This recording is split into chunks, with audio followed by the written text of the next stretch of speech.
একটা বড় পাহাড় থেকে পাথর খসে পড়ছে, পাথরটা ঘষড়াতে ঘষড়াতে আসছে, অনেক বড় বড় গাছ তাকে আটক করেছে, আটক করতে পারেনি, লাস্টে ছোট গাছে আটকে গেছে। ভগবান বলেন এটা হচ্ছে কলিযুগের মহান লক্ষণ।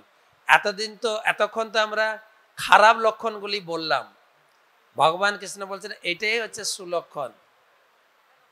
কলিযুগে মানুষের মন পতিত হবে, মন নিচের দিকে গিরবে, নিচের দিকে মন আমাদের পতিত হবে, মন পতিত।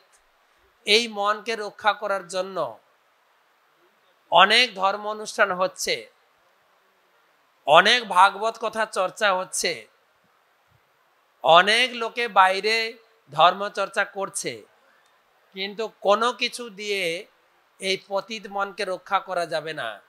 একটা ছোট গাছে আটকে গেছে পাথরটা, এটা হচ্ছে কেবল হরিনাম দিয়ে মনকে উদ্ধার করা যাবে। হরি বল। কলৌ দোষে নিধে রাজন অস্তি এক মহৎ গুণ কীর্তনা দৈব কৃষ্ণ মুক্ত সঙ্গ পরম বজেত। কলিযুগে একমাত্র আশ্রয় হচ্ছে হরিনাম।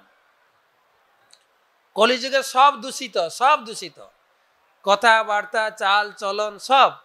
একটা ছেলে মেয়ে দুজনকে ভালোবাসবে, সেখানেও ভালোবাসার বিশ্বাস নেই, বলে পেপারে সই করো তবে বিয়ে করবো, নাহলে করবো না, আছে না? তো বিশ্বাস নেই, কেন? সব দূষিত, সব কিছু দূষিত হয়ে গেছে কলিযুগে। একটাই মদ গুণ, যত খাবার খাচ্ছি সব দূষিত, হাওয়া দূষিত। আপনি যেখানে সেখান থেকে জল খেতে পারবেন না এখন, তাই না? ঘরে আসলে কলের জল খান বা ফিল্টারের জল খান বা বোতলের জল খান। কখনো শুনেছিলাম, আমার থেকে যারা সিনিয়র আছেন, কখনো জল কিনে খেতে হবে কখনো চিন্তা করেছিলেন? কলিযুগের বাতাবরণ চলছে।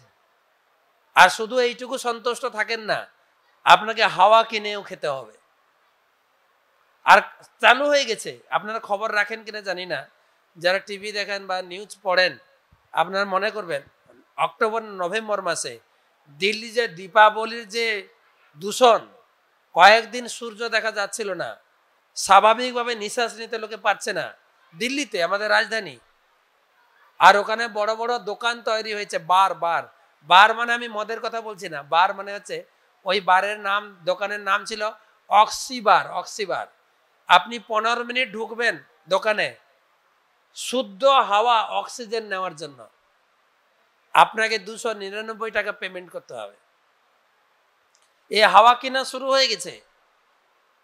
তা হাওয়া দূষিত, জল দূষিত, কেবল একটা মূল জিনিস আছে, হরিনাম। এই হরিনাম চৈতন্য মহাপ্রভু নিয়ে এসছেন।